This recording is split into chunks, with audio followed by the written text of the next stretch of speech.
Greetings. I was 27 years old when I built my first house with my small, beautiful hands. But no, with my stone hands. No, just with my hands. Okay? I will tell you the story of our house. Actually, I own 3 houses. One is our family house that I have inherited. The second one is our summer house that I co-own with my brother and sister.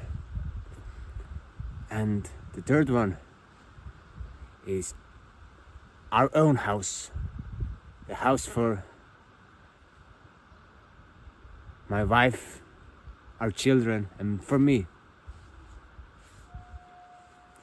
And around 3 years ago, we were looking for a plot of land.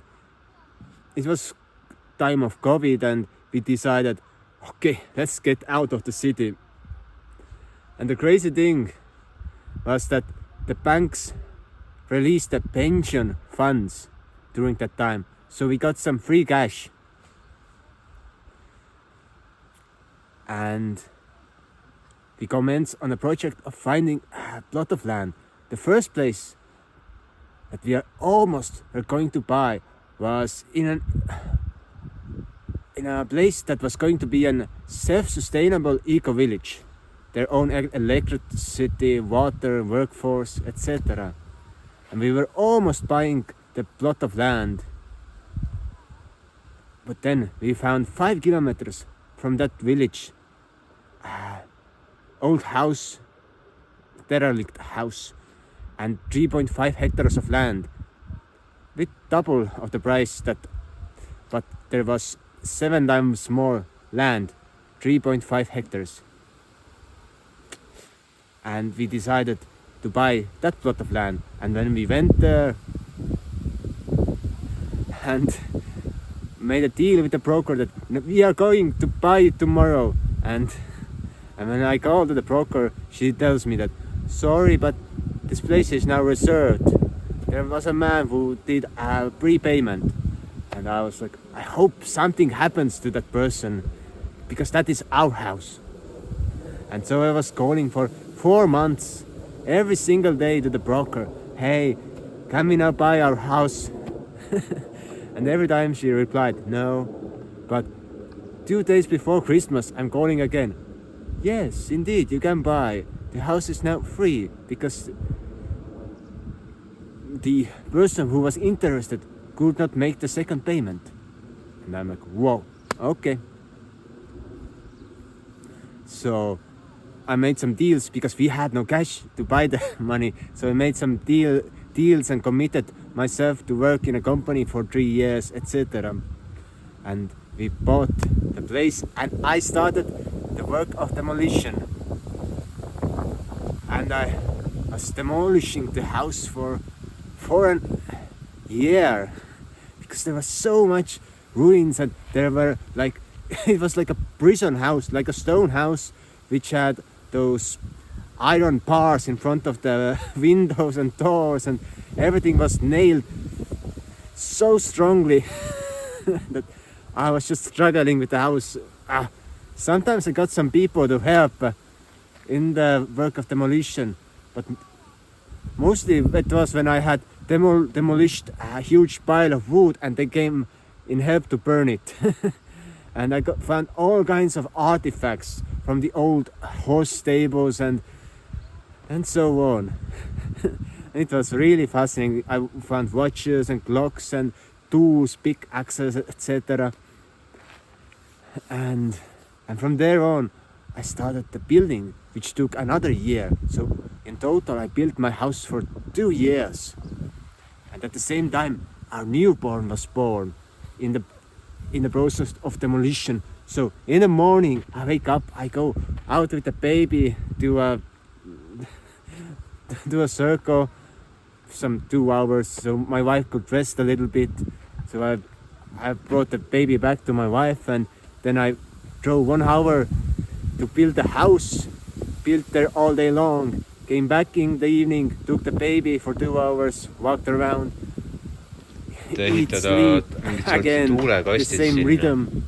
Sometimes I had to go to the work to make some more cash, and the full build was happening with my commitment, my dedication, almost zero cash.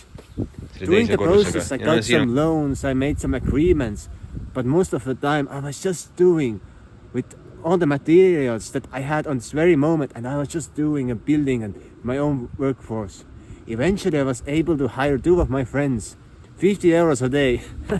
Small money, but they agreed because they had no job. So they helped me to demolish a little bit and to build new elements to the house and pour some cement and lime mortars. And yes, we used a little bit of cement, and as a finished house we built a sauna in our house. You know, sauna must be in the house. And one of my priorities at the same time when I was building, I was self-educating myself about different building materials, about green and sustainable building, lime mortars, earth-based mortars, etc. That the house will be breathable, would have low emissions, and would be good anti-allergic house. So a ecological, sustainable house. And sometimes I had to make some compromises with some materials because I was on a budget, etc. It usually happens. You got to be really rich if you want to build a house without a budget, you know. But eventually I succeeded, and at the same time when I was building the house, we had to move 3 times from the places we were living with 2 children and with a baby, you know. The first place where we were renting, the owner said like, oh, you're building house so you can move out in 6 months of time. What the heck? we will not finish the house so quickly. But she insisted upon it. You must go. Mul on nüüd hirm sees, sest ma näitan sulle nüüd Siina. We moved to our aunt's house and were there for a few months. From there we had to go forward to another rented apartment for 6 months, and so we did. And I was all the time moving all the stuff, packing them out, building the house, doing simultaneous jobs. So it was really tough and hard period in my life, but I totally enjoyed it. I enjoyed the process of building. It gave me so much strength and determination. So 3 things that I took out from building a house for my family is: never give up, be determined, be strong, and you will reach your goals. Number 2, you don't need cash or money for anything. You just have to make the decision, and all the funds and stuff comes to you. Even if you have to make long-term commitments and agreements, it's possible. And the 3rd thing, that this ultimate creation of creating your own homestead for your family is the ultimate goal for each person, to actually live by the land, have your own homestead, and of course to have this luxury of modern times, but having your own lot of land to grow your own food, your own fruit trees. We have sweet cherries, apricots, apples, pears, plums. We have even tobacco plants growing. It's just a paradise. And now I'm building our 2nd house, and then I will build a dome house. So it's all about being in this creation and being creative, because building gives so much satisfaction if you want to be a proper man. So a thing for a man to accomplish in their lives: build your own house, cut a huge tree single-handedly, and number 3, go have a wife and children. 3 goals for a man to enjoy a purposeful and successful life. You don't need nothing more. Determination and fulfillment through physical body. yes, having sex and having children, building stuff and creating a home for them, and being creative, using your brain and your skills to create beautiful things. So I hope you enjoyed. Check out the videos on manifestation, subscribe, and see you soon.